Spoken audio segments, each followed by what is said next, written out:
I'll be honest and say that one gaming genre that I've rarely gravitated towards is FPS games.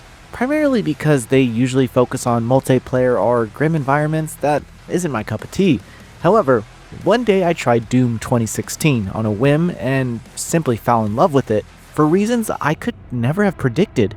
Beyond its captivating upgrade systems and thoughtful combat encounters, the emphasis on exploration and platforming struck a chord with me and ended up making me a fan. Of course, I doubt that experience is even remotely comparable for most Doom fans, but my excitement for the newest installment, Doom: The Dark Ages, was present regardless.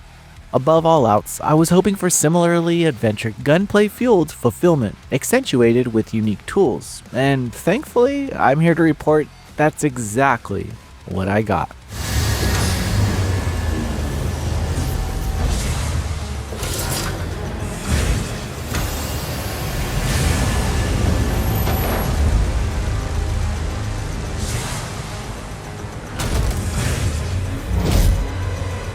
Doom: The Dark Ages is set during medieval times as a prequel to the reboot title of 2016 and Eternal. The original story detailing the Doomslayer's fury is conceptually enticing. Still, given these games' appeal, the narrative is expectedly this title's weakest element, and quite honestly, the facet that I paid the least attention to. A decent chunk of the cutscenes is dry exposition that tries to paint a picture of the conflict surrounding the Doomslayer and the war against Hell. It's never particularly noteworthy though, save for a handful of standout moments at the very end. In every scene, I was counting down the seconds until I could run back into the battlefield, which I assume will be the case for most, if not all, players. Doom: The Dark Ages follows in the footsteps of 2016 and Eternal with linear progression across several stages, each housing hordes of enemies and paths that encourage optional exploration. First and foremost, it's worth emphasizing that if you weren't a fan of how the rebooted Doom pursued exploration-centric design, which includes the platforming sections, you likely won't be a fan with this. Personally, I was delighted by how the Dark Ages encouraged investigating every nook and cranny of its missions, which boasts rather vast maps. The smooth, seamless movement bolsters navigation, chaining together each accomplished stride into an endlessly gratifying loop.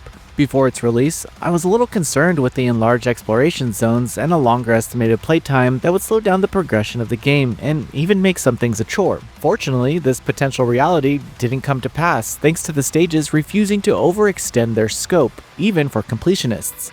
The playtime is even more digestible for those primarily aiming to clear the required segments. The map outright tells you where non-compulsory tasks and items are located, yet they aren't as immediately clear-cut as they may seem. Side paths and mini-puzzles are often brief, yet they impressively ensure players examine the environment carefully. This isn't always the case though, and now and then secret areas aren't necessarily secret, but that's not actually the norm. Regardless, finding these rewards, regularly filled with currency, weapon skins, and collectible toys, lovingly echoes those gameplay sensations of the 6th and 7th generations of console titles.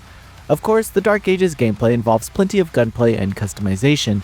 Those who played the previous titles will feel right at home, as stages regularly impart new guns that can then be upgraded via currency, ruins, or collectible rubies. This system interlinks stage exploration and gun performance, ensuring those who go the extra mile are well rewarded. The guns are impressively distinct, each possessing different firing speeds and senses of impact. Some upgrade slots grant 2 abilities where you select just one at a time, incentivizing choice even more. Melee abilities shouldn't be overlooked either, as this compact avenue of combat can finish off weakened foes for greater rewards, including ammo. It's honestly terrific that melee options feel cathartic in a primarily gun-driven game. With a steady stream of new weapons, which isn't an excessive number, we're pretty spoiled for choice in the best way possible here. Adding to the continuous rollout of pickups is how slaying elite enemies, which are more powerful variations of typical foes, grants the Slayer permanent stat upgrades such as enhancing armor and health gauges. With the added well-crafted enemy telegraphs, these perilous encounters are both thrilling and beneficial. Then there are the challenge missions that provide rewards for stage-specific objectives, and mastery missions that grant their own slew of items tied to gun-specific accomplishments. Every gauge for completion just clicks without feeling taxing while you're playing. The Dark Ages introduces several new inclusions, such as my favorite, the Shield Saw. This tool, which can be used alongside one-handed guns, serves multiple purposes. The shield can be thrown to embed itself into larger enemies, kill fragile foes outright, and even activate distinct switches for optional pathways and items. I also ended up really loving that one technique that lets you warp to a locked-on enemy, making it an inventive movement boon for crossing gaps swiftly. It's a continuously satisfying maneuver that never grew dull while I used it. Moreover, enemies wielding shields can be eliminated with throws of your own, becoming a very addictive action when performed back to back. Parrying is another integral facet of the shield saw, adding a new layer to encounters. Enemies coated in a green aura can be parried with well-timed inputs, stunning foes and reflecting projectiles. This single addition often makes the Dark Ages feel more like an action game than an FPS game, which is honestly right up my alley. Parrying extends to two set-piece sections where the Slayer rides a mech and a dragon, and unfortunately, these segments are where the game is at its lowest. While they look spectacular, both essentially boil down to spanning parries and little else. Admittedly, riding the dragon also involves flying around mini open zones with the option to chase enemy ships for extra currency, but still, each battle, mech riding included, simply comprises basic attacks and parrying incoming green strikes. I still manage to enjoy these minigame-esque scenarios, as the parry sound and visual design are magnificent. However, it feels as though one or two additional ideas should have been implemented for variety. Then again, these dragon and mech riding segments don't overstay their welcome, so their simplicity isn't a substantial drawback. The Dark Ages offers a suite of modifiers for accessibilities as well, with preset difficulty levels and even a toggle for how lenient the parry window should be.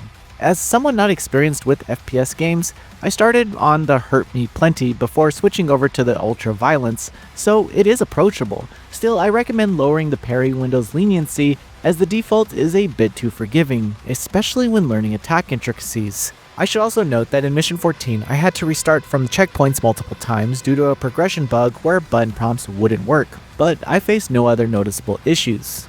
When it comes to visuals, Doom: The Dark Ages leans on crisp textures, dynamic lighting, and looming gothic architecture to tie its fortress corridors and open kill boxes into one cohesive medieval nightmare. The design team managed to balance these hellish motifs with worn stone and stained glass so the scenery feels atmospheric rather than showy. Complementing this is the soundtrack that drifts between low choral drones and restrained, down-tuned riffs, but these are swelling just enough to underscore larger firefights without overwhelming them. And yes, it is very much Doom and very chaotic as it ramps up when you're in the most hectic of battles. The result is an audio-visual mix that keeps encounters readable and the overall mood tense without feeling like sensory overload.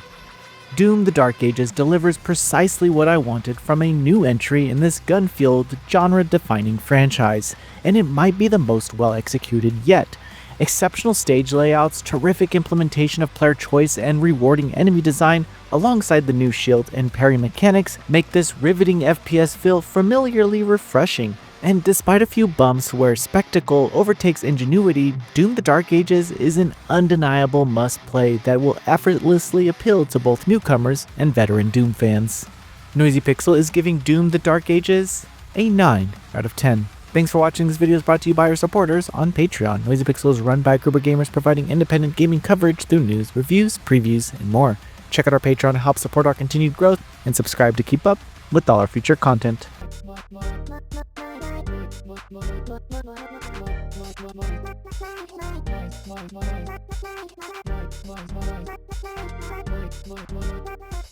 Noisy Pixel.